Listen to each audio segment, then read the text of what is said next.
Graça e paz, irmãos e irmãs. É um prazer estar aqui mais uma vez. Já tivemos aqui em mais algumas oportunidades e é uma alegria muito grande estar aqui, porque temos um carinho muito grande, um amor muito grande por essa família, né? Temos uma longa estrada, né, de vida, né, de amizade, e é um prazer também porque é um lugar onde a gente sente a presença de Deus, né? A gente sabe que Deus, a presença de Deus é real nesse lugar.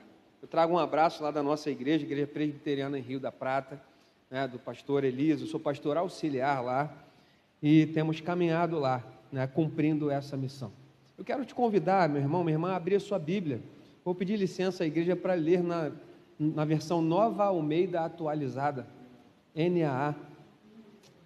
Nós vamos abrir as nossas Bíblias no livro do profeta Jeremias, no capítulo 29. Nós leremos dos versículos 1 a 9. Diz assim a palavra do Senhor: São estas as palavras da carta que o profeta Jeremias enviou de Jerusalém ao resto dos anciãos do cativeiro, aos sacerdotes, aos profetas e a todo o povo que Nabucodonosor havia deportado de Jerusalém para a Babilônia. Isso aconteceu depois que saíram de Jerusalém o rei Jeconias, a rainha-mãe, os oficiais, as autoridades de Judá e Jerusalém e os carpinteiros e ferreiros. A carta foi levada por Elazar, filho de Safã, e por Gemarias, filho de Ilquias, os quais Edequias, rei de Judá, tinha enviado à Babilônia, a Nabucodonosor, rei da Babilônia. Ela dizia o seguinte: Assim diz o Senhor dos Exércitos, o Deus de Israel, a todos os exilados que eu deportei de Jerusalém para a Babilônia: construam casas e morem nelas, plantem pomares e comam o seu fruto, casem e tenham filhos e filhas, escolham esposa para os filhos de vocês e deem as suas filhas em casamento, para que tenham filhos e filhas. Aumentem em número e não diminuam aí na Babilônia. Procurem a paz da cidade para onde eu os deportei e orem por ela ao Senhor, porque na sua paz vocês terão paz. Porque assim diz o Senhor dos Exércitos, o Deus de Israel: Não se deixem enganar pelos profetas e adivinhos que vivem no meio de vocês. Não deem ouvidos aos sonhadores, que sempre sonham segundo o desejo de vocês, porque eles profetizam falsamente em meu nome. Eu não os enviei, diz o Senhor. Palavra do Senhor, através do profeta Jeremias ao povo. Irmãos, o povo de Deus tem uma missão. O povo de Deus tem uma missão. Desde o Antigo Testamento, o povo de Deus tem uma missão a cumprir. Mas, ao cumprir essa missão, o povo de Deus enfrenta desafios. Tem tempos de bonança, tem tempos de adversidade, mas seja no tempo de mais tranquilidade ou no tempo de mais adversidade, ao cumprir a sua missão, o povo de Deus enfrenta desafios. A igreja primitiva, por exemplo, começou a ser perseguida por um simples fato. Eles não estavam se levantando contra o Império Romano, eles não estavam arrumando problema contra o imperador, mas um simples motivo fez com que a igreja primitiva passasse a sofrer perseguição. Sabe qual era o motivo? Porque passaram a viver como estrangeiros, porque passaram a viver uma vida diferente da cultura daquele tempo, porque não adoravam aos deuses, aos falsos deuses que estavam lá no panteão, porque não adoravam ao imperador, porque não viviam uma vida de promiscuidade, enquanto o povo todo vivia, porque não frequentavam muitas das ocasiões sociais, das festas, porque a maioria das festas eram oferecidas aos falsos deuses, porque muitas vezes não comiam certas refeições, simplesmente porque passaram a viver de modo diferente daquela cultura, passaram a ser perseguidos, porque passaram a viver como forasteiros, como estrangeiros naquele lugar. E Jeremias vai falar de um tempo em que o povo de Israel, o povo judeu, né, estava vivendo num lugar estranho. Jeremias foi chamado por Deus para servir como profeta num tempo extremamente difícil. Depois você dê uma olhada, volta lá no livro dos 1ª e 2ª Reis, e vai especialmente olhar no tempo do rei Josias, e vai ver a reforma espiritual que Josias foi fazendo, que você vai ter uma noção do que estava acontecendo dentro do povo, dentro do povo. Se alguém dormindo, acordou, depois dessa. Dentro do povo, dentro de Israel, mas não só ali dentro, em geral, havia uma cultura, havia uma situação de decadência espiritual, mesmo dentro do povo. E Jeremias viveu nesse tempo, foi chamado para servir nesse tempo como um profeta, alguém para falar em nome de Deus, naquele tempo. É interessante, porque nesse tempo em que, inclusive, essa carta foi escrita, essa carta que acabamos de ler, o reino de Israel, que era o reino do norte, já havia sido invadido pelos assírios. O reino de Judá, né, também já tinha sido invadido, e já havia sido levado por Nabucodonosor para a Babilônia. Um tempo complicado, e é interessante porque quando a gente fala a respeito dessa dificuldade que Jeremias enfrentou ali no seu ministério, quando a gente compara os ministérios de Moisés e Jeremias, o ministério de Moisés teve desafio, foi um ministério difícil, mas o ministério de Moisés foi um ministério onde ele levou o povo para dentro da terra prometida. O ministério de Moisés acaba com Moisés junto ao povo, olhando nas planícies de Moabe. Do outro lado estava a terra prometida e Moisés não entrou, mas Moisés levou o povo ali, e sabia que o povo ia tomar posse da terra prometida. Que maravilha! Jeremias viu o povo sair da terra, Jeremias viu o povo perder a terra, viu a terra ser invadida, o templo ser destruído. Tempos difíceis que Jeremias foi chamado para servir como profeta. E essa carta é justamente uma carta que Jeremias enviou para esse povo que estava exilado, vivendo como estrangeiro ali na Babilônia, aqueles a quem Nabucodonosor havia levado cativo, né? Mas nesse tempo Deus vem falar com o seu povo, Deus vem dar instruções, e a gente vai meditar aqui em algumas instruções que Deus dá para o seu povo, para cumprir a sua missão, para viver como estrangeiros, viver como peregrinos em terra estranha. E a primeira instrução que a gente consegue perceber de Deus para esse povo, porque é algo maravilhoso quando a gente vê esse texto, porque o texto começa dizendo que são palavras, versículo 1, essas são palavras da carta que o profeta Jeremias enviou para o povo. Mas quando nós lemos o versículo 4, a carta vai dizer assim, Jeremias vai dizer. Não, a carta diz assim diz o Senhor. Jeremias envia a carta, mas as palavras são as palavras de Deus para o povo. São as palavras de Deus para trazer instruções para aquele povo, e as primeiras instruções que a gente consegue perceber aqui, é que Deus encoraja esse povo. Deus encoraja, porque Deus começa a falar para esse povo assim: olha, construam casas, morem nelas, plantem pomares, comam o seu fruto, casem, tenham filhos e filhas, escolham esposas para os filhos de vocês, deem filhas às suas filhas em casamento, para que tenham os filhos e filhas, aumentem em número e não diminuam aí na Babilônia.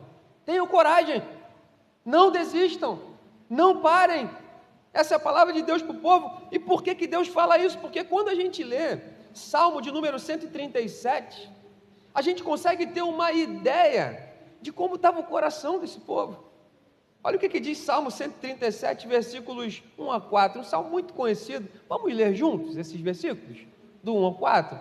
Às margens dos rios da Babilônia, nós nos assentávamos e chorávamos, lembrando-nos de Sião.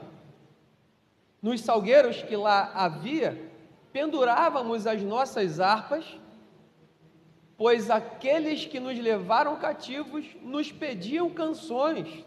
E nossos opressores queriam que fôssemos alegres, dizendo: cantem para nós um dos cânticos de Sião. Mas como poderíamos entoar um cântico ao Senhor em terra estranha? Como? O povo estava dizendo: canta para a gente um louvor aí, canta para a gente uma música daquela que vocês cantam para o Deus de vocês, e falavam, as harpas estavam penduradas. É aquela fala que a gente diz, o jogador quando pendura a chuteira, né? Ele está dizendo assim: acabou, parei. Mas Deus chega para esse povo e fala assim: não pare, não desista, não desista, avance, persista, continue crendo que eu estou com vocês e vocês não podem diminuir, vocês têm que crescer, vocês precisam crescer. O povo estava desanimado, mas Deus vem diante desse povo para encorajar. Meu irmão, e muitas das vezes eu e você nos encontramos numa situação assim, porque nós estamos de fato vivendo em terra estranha. A igreja, alguém que vive um compromisso, uma vida de aliança com Deus, alguém que está comprometido com a cultura do reino de Deus nesse mundo, está vivendo em terra estranha. Está vivendo em terra estranha, e vez ou outra precisa lidar com algum tipo de hostilidade à sua vida, de hostilidade ao seu modo de vida, ao seu estilo de vida. E a gente precisa olhar para a palavra de Deus, a gente precisa observar aquilo que Deus tem a nos dizer, para que nós possamos também ser encorajados a seguir, para que nós também possamos continuar avançando, não na nossa força, mas debaixo da palavra e da autoridade do Senhor. Às vezes a gente fica entristecido com as coisas que acontecem, mas, meu irmão, tudo isso, a gente olha para várias áreas, né?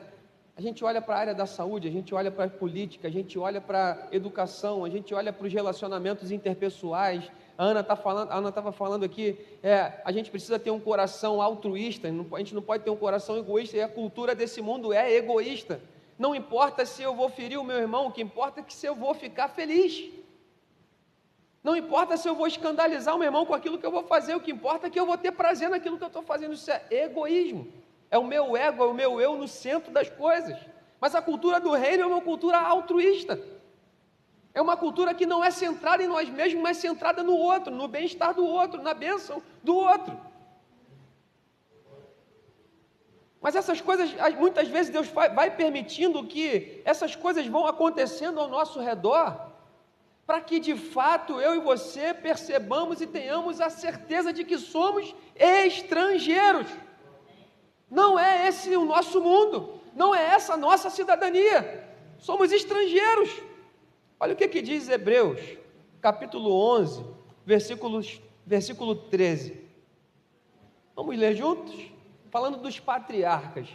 Todos estes morreram na fé, não obtiveram as promessas, mas viram-nas de longe e se alegraram com elas, confessando que eram estrangeiros e peregrinos na terra. A gente começa a ver essa realidade. Filipenses 3:20 diz assim: pois a nossa pátria está nos céus, de onde também aguardamos o Salvador, o Senhor Jesus Cristo. Nós somos cidadãos dos céus, somos estrangeiros nessa terra. Mas aí essa questão gera uma tensão, porque ao mesmo tempo que somos estrangeiros, somos residentes, estamos aqui. Há uma tensão que se coloca diante de nós. Nós somos cidadãos dos céus, nós somos cidadãos do reino de Deus, mas somos ainda residentes aqui, estamos aqui. Isso gera uma tensão diante de nós, porque enquanto estrangeiros, nós precisamos viver uma cultura de estrangeiro. A igreja, eu e você, é como se nós fizéssemos parte, né, eu esqueci, me fugiu agora o nome, mas quando os Estados Unidos têm um pedacinho aqui no Brasil, embaixador, né? Nós somos embaixadores. Se você entrar numa embaixada americana, se você chegar lá de manhã, você provavelmente não vai ter pão francês. Vai ter ovo e bacon. É a cultura. Se você passar o dia lá na embaixada americana, você vai entender como é que os americanos se relacionam. É a cultura americana, dentro do Brasil. E eles estão aqui para representar os Estados Unidos aqui. E aquele pedacinho pertence a eles. A igreja é como se fosse uma embaixada. Quando a gente entra, a igreja ela não pode viver. Quando as pessoas nos veem nos nossos relacionamentos, quando as pessoas nos veem no nosso estilo de vida, elas precisam perceber que nós somos estrangeiros. As pessoas precisam perceber que nós vivemos uma cultura diferente. Não é a cultura do mundo, é a cultura do reino, é a cultura de Deus. Deus nos chama para viver assim. Em Romanos, capítulo 12, versículos 1 e 2, Paulo diz assim: portanto, irmãos, pelas misericórdias de Deus, peço que ofereçam o seu corpo como sacrifício vivo, santo e agradável a Deus. Esse é o culto racional de vocês. E não vivam conforme os padrões desse mundo, mas deixem que Deus os transforme pela renovação da mente, para que possam experimentar qual é a boa, agradável e perfeita vontade de Deus. Viva como estrangeiro. Viva como alguém que não pertence a esse mundo. É interessante que muitas pessoas na sua caminhada cristã vivem assim: será que isso ali é pecado? Não sei se é pecado. Deixa eu ver, né? Vou dar exemplos aqui que são mais corriqueiros, né? Será que fazer uma tatuagem é pecado? Não sei, vou fazer. Deixa eu ver. Será que sentar numa roda, num barzinho, né? Tomar ali alguma coisinha, será que é pecado? Só um cálicezinho? Não sei, deixa eu ver. E a gente vai se afastando. Será que é pecado? Será que é pecado? E quanto mais a gente se pergunta, será que é pecado? Será que é pecado? Será que é pecado? Mais nós nos aproximamos de uma vida pecaminosa. A pergunta do crente não é: será que é pecado? A pergunta do crente é: será que isso agrada a Deus? Será que isso honra o meu Senhor? Será que isso glorifica a Deus? Será que quando as pessoas me verem fazendo isso, vão dizer: esse é o cidadão dos céus, esse é um crente comprometido com Deus, esse é alguém que tem uma aliança com o Senhor? Essa é a nossa pergunta.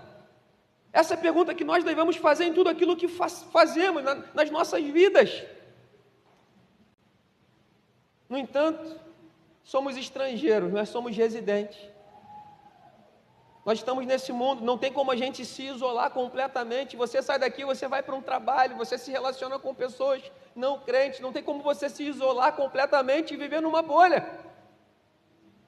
Mas Deus, Ele te envia a cada um dos lugares onde você está, para você viver como um estrangeiro, como alguém que está aliançado com Ele. Olha, 1 Pedro capítulo 2, a partir do 11, 1 Pedro capítulo 2, a partir do versículo 11, a palavra de Deus diz assim, eu vou ler os ímpares e a igreja os pares. Amados, peço a vocês, como peregrinos e forasteiros que são, que se abstenham das paixões carnais que fazem guerra contra a alma. A igreja.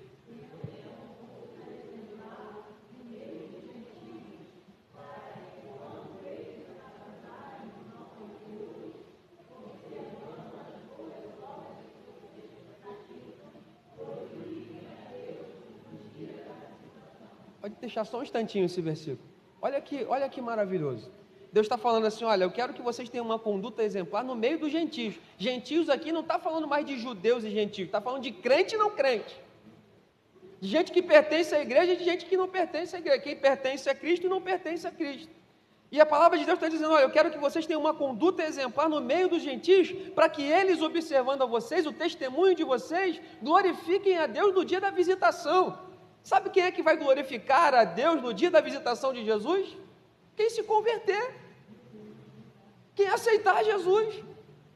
E a palavra de Deus está dizendo, olha, deem um testemunho em meus gentios para que eles aceitem a Cristo, para que eles tenham as suas vidas transformadas, para que eles vejam como é maravilhoso servir a Deus, como é maravilhoso pertencer a esse Deus de amor. Vamos seguir na leitura. Versículo 13. Por causa do Senhor, estejam sujeitos a toda instituição humana, quer seja o rei como soberano,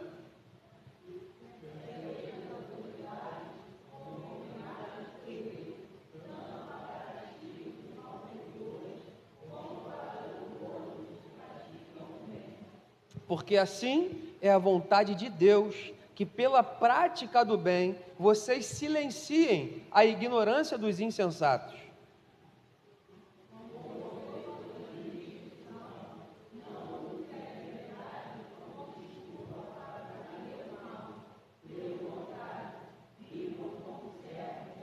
Como pessoas livres. Não usem a liberdade para viver da maneira que você acha que tem que viver, porque às vezes a gente pensa assim, né? O evangelho da graça. É a graça, Deus é gracioso, Deus é bom, Deus é amoroso. Um dia eu estava conversando com um amigo não crente, ele estava falando assim, Eric, Deus é bom, no final vai dar tudo certo. Eu falei, opa, Deus é bom, mas não é assim que a banda toca. Só há um caminho, só há uma alternativa. Não usem de liberdade para viver, né, como desculpa para fazer o que é mal, mas vivam como servos de Deus. Irmãos, nós estamos falando de viver como forasteiros nesse mundo. A gente está pensando numa questão muito ampla, mas talvez você está vivendo como um estrangeiro na sua própria casa. Talvez só você conhece a Cristo. Talvez você esteja vivendo como um estrangeiro lá no seu ambiente de trabalho. Talvez só você, no lugar onde você trabalha, conhece a Cristo. Talvez você esteja vivendo como um estrangeiro ali em meio aos seus vizinhos, porque talvez só você ou mais um ou outro conheça a Cristo. Você é estrangeiro. Você tem que viver de forma diferente, de uma forma que glorifique a Deus, de uma forma que glorifique ao Senhor, para que no dia da visitação, essas pessoas também possam glorificar a Deus. A segunda instrução que a palavra de Deus vem dar para esses irmãos Deus vem encorajá-los, não apenas para seguirem as suas vidas, planejando, né, ali para desenvolverem a sua vida, mas para cumprir justamente a missão, porque Deus vem falar para esse povo assim, versículo 7, procurem a paz da cidade, para onde eu os deportei, e orem por ela ao Senhor, porque na sua paz vocês terão paz. É interessante que Deus ele vai fazendo as coisas, não é coincidência, né? Mas a Ana estava falando aqui agora há pouco também, é uma busca, quem tem que buscar de verdade, né? Tem que buscar, né? Quem encontrar o Senhor, quer ter intimidade com Deus, tem que buscar. E o termo que a palavra de Deus usa aqui para falar dessa busca, né? Busque a paz, procure a paz, é justamente uma procura cuidadosa, é uma busca persistente. Essa é a palavra que Deus dá para esse povo. Procure persistentemente a paz dessa cidade, desse lugar, né, onde vocês foram enviados por mim. Interessante que o povo de Deus estava vivendo ali num lugar estranho, exilados, em território inimigo, povo contra quem eles haviam guerreado, né? Mas eles são chamados por Deus para buscar a paz para aquele povo, para aquele lugar. É interessante também que essa paz que esse texto diz, você conhece muito bem o termo dessa paz que está falando aqui. É Shalom. Shalom. Shalom não é a paz do mundo. Não é assim, faça com que as guerras acabem. Ó, não há problema, não, fica aí. Não. A paz que Deus está falando para o povo buscar para aquela cidade, a Shalom é a paz de Deus. A paz de Deus. E a paz de Deus, só Deus pode dar. Só Deus pode. Só tem paz com Deus quem está em Cristo. Só tem paz com Deus quem entra num relacionamento correto com Deus. E só há uma maneira de se relacionar com Deus de forma correta, que é por meio de Cristo Jesus. Procure a paz da cidade. Isaías 9 diz assim, que Jesus ele é o príncipe da paz. Né? Ele é o príncipe ele é aquele que vem para estabelecer esse governo de paz. Aquele que é a própria paz. Em João capítulo 14, versículo 27 diz, deixo com vocês a paz, a minha paz lhes dou, não lhes dou a paz como o mundo a dá, que o coração de vocês não fique angustiado, nem com medo. E em Romanos capítulo 16, versículo 20 diz assim, e o Deus da paz, em breve esmagará Satanás debaixo dos pés de vocês, a graça de nosso Senhor Jesus esteja com vocês. Meu irmão e minha irmã, busque a paz. Deus ele te chamou para essa época. Deus chamou Jeremias para uma época complicada. Deus chamou os primeiros discípulos para uma época também complicada. Mas Deus te chamou discípulo hoje, discípulo de Jesus, para essa época, para esse tempo. Deus não errou o tempo que Ele te trouxe à existência. Deus não erra. Deus não errou o lugar onde você mora. Deus não errou a família onde você nasceu. Deus não errou o trabalho onde você está. Deus te plantou naquele lugar para você frutificar. Para você frutificar, para você fazer a diferença. Para que as pessoas possam conhecer a Ele através de você, através do seu viver. Busque a paz para onde você vive. Começa buscando a paz para o seu lar. E se essa paz é a paz que só Deus pode dar, meu irmão, você precisa pedir a Deus. É por isso que o profeta começa falando, Deus começa a falar através do profeta para esse povo assim, olha, busquem a paz para a cidade para onde eu os deportei e orem por ela ao Senhor. Peça a Deus. Ora a Deus para a sua família, para que todas as pessoas da sua família possam encontrar a paz com Deus através de Jesus. Ora pelos seus amigos de trabalho, ora pela sua vizinhança, ora por esse lugar onde essa igreja está plantada por Deus, para que esse lugar possa desfrutar dessa paz que você tem. Você tem. Mas Deus não quer que essa paz fique só com você. Deus quer que essa paz se estenda, para que essa paz alcance outras vidas. E por último, meu irmão e minha irmã, Deus traz uma palavra para esse povo, exortando-os ao arrependimento. O povo não chegou naquele lugar à toa. O povo chegou naquele lugar porque estava debaixo de correção do Senhor. Estavam sendo corrigidos. E não foi por falta de aviso. Jeremias falou várias vezes, arrependam-se, voltem para o Senhor. Arrependam-se dos seus pecados, não façam isso, abandone os falsos deuses, para com essas práticas, olha para a aliança, olha para a lei, olha lá para as escrituras, olha o que Deus fala, arrependam-se, senão Deus vai corrigir. Mas esse povo foi persistentemente desobediente ao Senhor, e Deus começa a falar assim, versículo 8, porque assim diz o Senhor dos exércitos, o Deus de Israel, não se deixem enganar pelos profetas e adivinhos que vivem no meio de vocês. Não deem ouvidos aos sonhadores, que sempre sonham segundo o desejo de vocês. Meu irmão, tem gente que só fala o que a gente quer ouvir.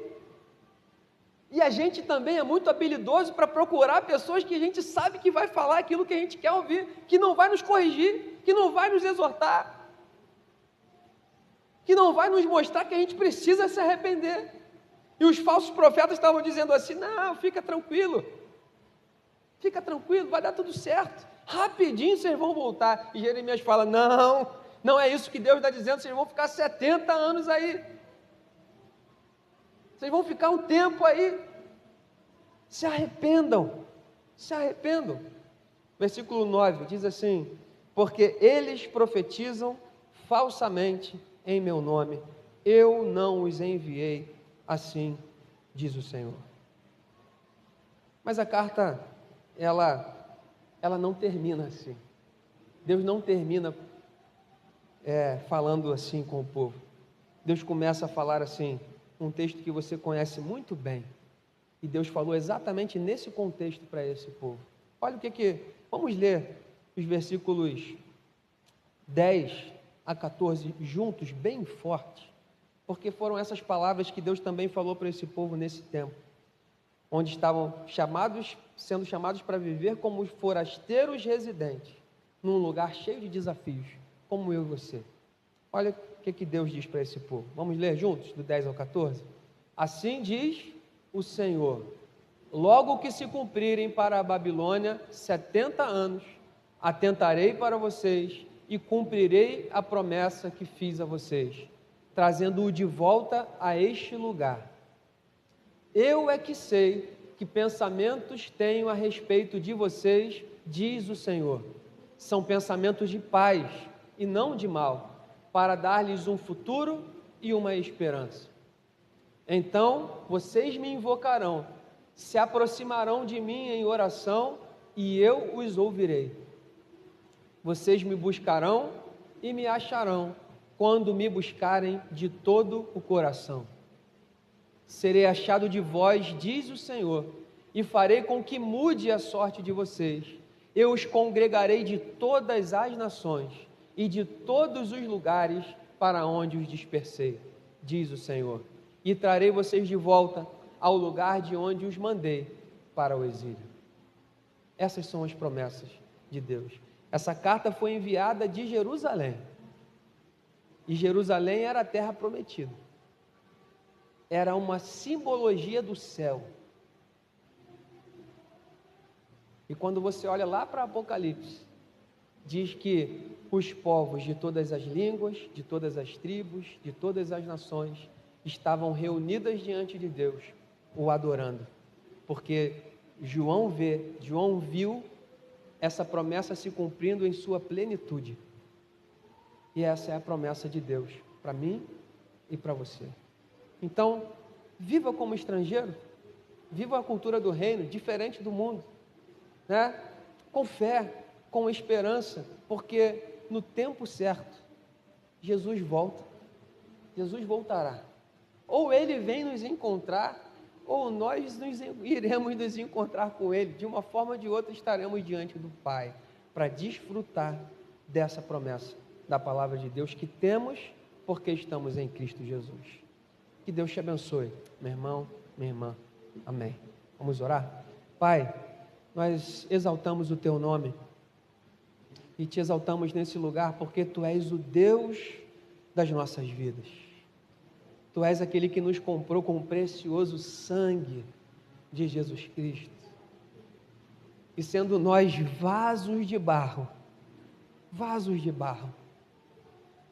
recebemos de nós em nós o precioso tesouro chamado Espírito Santo de Deus. E por isso as nossas vidas têm valor, as nossas vidas têm propósito.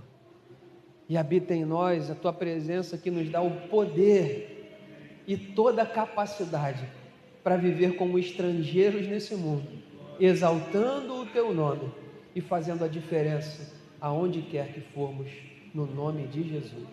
Nós oramos assim e Te agradecemos. Amém e amém.